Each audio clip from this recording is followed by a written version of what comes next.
ఈ వైఎస్ జగన్మోహన్ రెడ్డి రాజకీయంగా ఎదుర్కోలేక ఈ క్యారెక్టర్స్ వీళ్ళ ఆలోచన ఏంటి?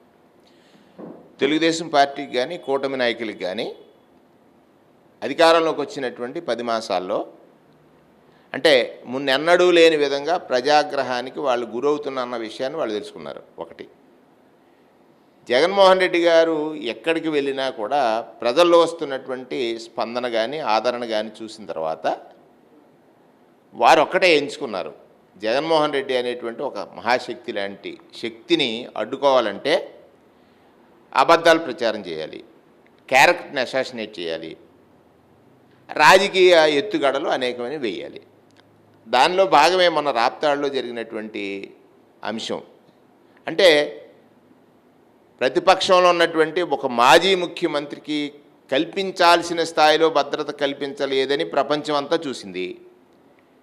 హోంమంత్రి గారు వచ్చి నాకు అర్థం అవ్వట్లేదు, నేను 250 మందిని ఇచ్చాను, అక్కడ పోలీస్ బందోబస్తు పెట్టామన్నారు. పోలీస్ బందోబస్తు ఎక్కడున్నారు? అక్కడ లేరు కదా. ఎందుకు ఈ అబద్ధాలు చెప్తున్నారు? పోలీస్ బందోబస్తు వైఫల్యానికి మరి పోలీసుల మీద మీరు యాక్షన్ తీసుకున్నారా? అది లేదు.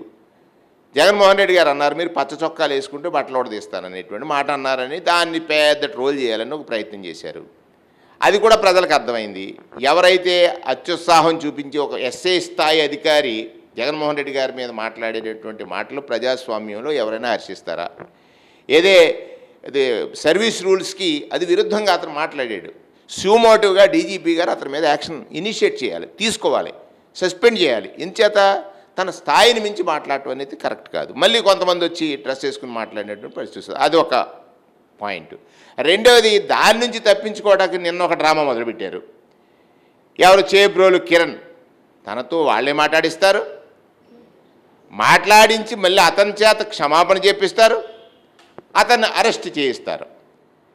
ఇది చిన్నపిల్లవాడికి కూడా తెలిసి రాష్ట్రంలో చంద్రబాబు నాయుడు గారి రాజకీయ ఎత్తుగడలో భాగమే. చంద్రబాబు నాయుడు గారి రాజకీయ ఎత్తుగడలో భాగంగా మాత్రమే ఈ అరెస్ట్ కానీ ఈ మాట్లాడించడం కానీ. అంటే ఎందుకు మాట్లాడించారంటే జగన్మోహన్ రెడ్డి గారి సతీమణి పైన ఆరోపణలు చేసి అదే ఒక జుగుప్సాకరమైనటువంటి మాటలు మాట్లాడితే జగన్మోహన్ రెడ్డి గారి మానసిక స్థితిని కలచివేయాలనేటువంటి ఉద్దేశం, అంటే ఆ మనోధైర్యాన్ని పోగొట్టాలనేటువంటి ఉద్దేశం చంద్రబాబు నాయుడు గారిది. కానీ జగన్మోహన్ రెడ్డి గారు ఆ మనోధైర్యాన్ని కోల్పోయే వ్యక్తి కాదు. అదే తరహా మాటలు వచ్చినప్పుడు చంద్రబాబు నాయుడు గారి నటన మనం చూసాం, ఆయన రోధించడం చూసాం, ఆయన బాధపడటం చూసాం. మళ్ళీ వాళ్ళ టీవీలో ఏం డిబేట్లు పెడుతున్నారు? చంద్రబాబు నాయుడు గారు మాట్లాడించిన చంద్రబాబు నాయుడు గారు, అరెస్ట్ చేయించిన చంద్రబాబు నాయుడు గారు, క్షమాపణ చెప్పించిన చంద్రబాబు నాయుడు గారు, అబ్బా ఎంత ధర్మాత్ముడు అనేటువంటి మాటలు మాట్లాడుతున్నారు. అంటే ఇది రాజకీయ ఎత్తుగడ అర్థమైపోయింది కదా.